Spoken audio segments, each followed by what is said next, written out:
Un saludo para todos en la amistad que nos une en el Señor.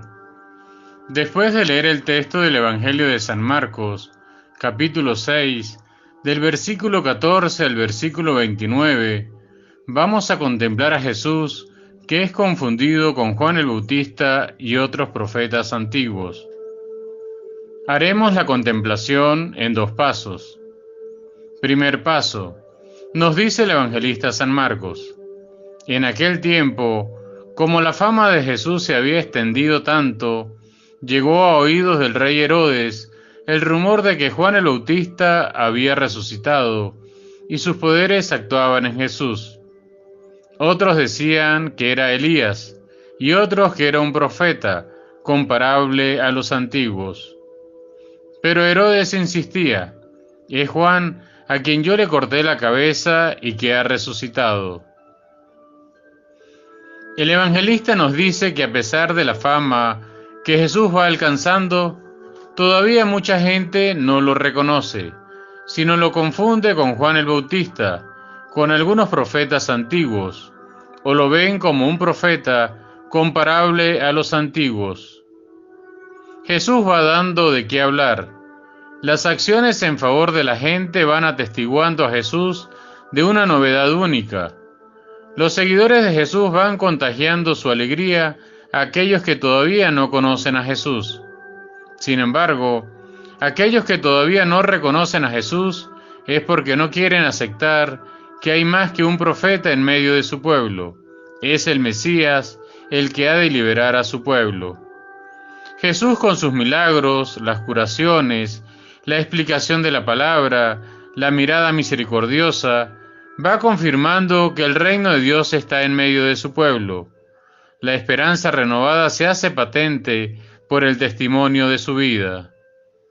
Podemos preguntarnos: ¿siento que al acercarme a Jesús, mi vida admite o recibe más claridad, mayor sentido de libertad, más seguridad interior, mayor fe en Dios? Jesús nos enseña que la fama no es lo importante, sino realizar el bien a quien se le acerque. Segundo paso, nos sigue diciendo el evangelista San Marcos. Herodes había mandado apresar a Juan y lo había metido y encadenado en la cárcel. Herodes se había casado con Herodías, esposa de su hermano Filipo, y Juan le decía: no te está permitido tener por mujer a la esposa de tu hermano. Por eso Herodes lo mandó encarcelar. Herodías sentía por ello gran rencor contra Juan y quería quitarle la vida, pero no sabía cómo, porque Herodes miraba con respeto a Juan, pues sabía que era un hombre recto y santo, y lo tenía custodiado. Cuando lo oía hablar, quedaba desconcertado, pero le gustaba escucharlo. La ocasión llegó cuando Herodes dio un banquete a su corte, a sus oficiales y a la gente principal de Galilea, con motivo de su cumpleaños. La hija de Herodías bailó durante la fiesta, y su baile le gustó mucho a Herodes y a sus invitados. El rey le dijo entonces a la joven: pídeme lo que quieras y yo te lo daré. Y le juró varias veces: te daré lo que me pidas, aunque sea la mitad de mi reino. Ella fue a preguntarle a su madre: ¿qué le pido? Su madre le contestó: la cabeza de Juan el Bautista. Volvió ella inmediatamente junto al rey y le dijo: quiero que me des ahora mismo, en una bandeja, la cabeza de Juan el Bautista. El rey se puso muy triste, pero debido a su juramento y a los convidados, no quiso desairar a la joven, y enseguida mandó a un verdugo que trajera la cabeza de Juan. El verdugo fue, lo decapitó en la cárcel, trajo la cabeza en una bandeja, se la entregó a la joven y ella se la entregó a su madre.